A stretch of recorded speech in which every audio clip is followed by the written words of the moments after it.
Back in the garage, and you can see what we're doing. We're working on my Jeep again. We just did the spark plugs, I don't know, what, a month ago? Yeah.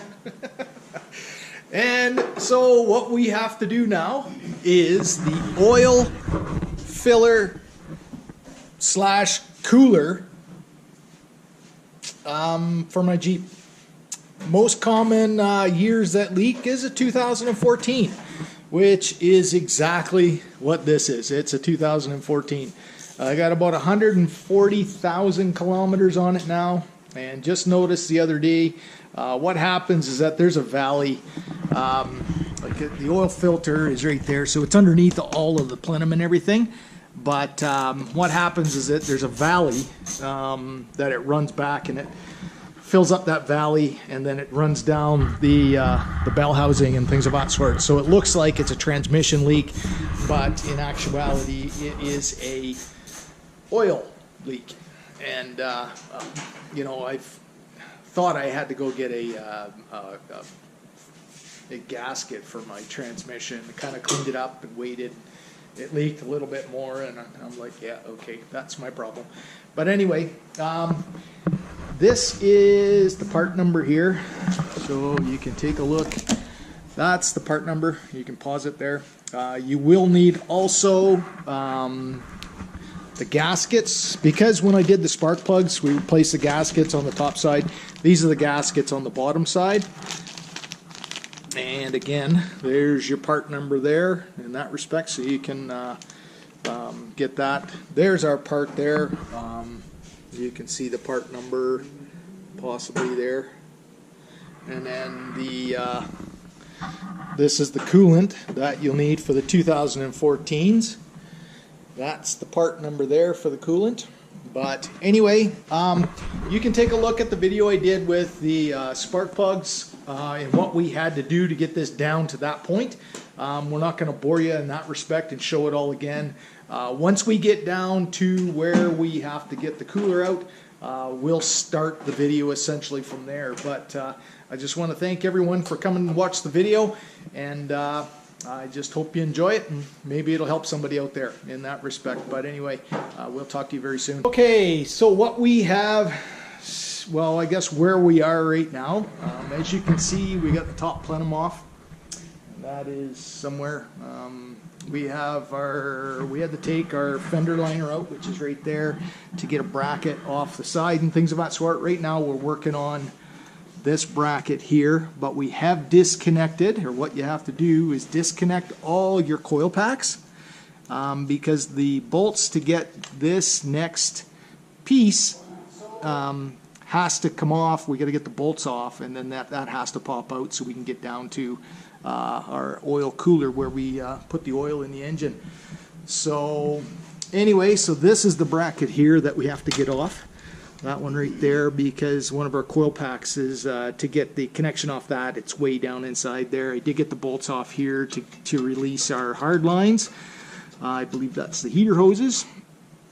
Yeah, but anyway, we did drain. You see we have a little bit of mess on the floor, but right up in here, there is well, we got a hose on it here already somewhere.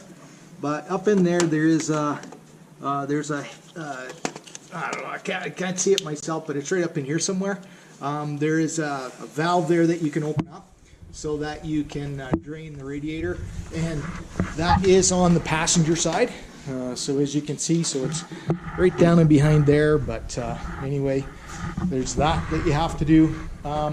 One thing I did do is well, my spark plug video, I did notice that my thermostat housing was leaking a bit, and you'll see that in the video. But anyway, there's a little valve on the top here, and I thought you could tighten that up. I guess you can't. Anyway, I snapped it.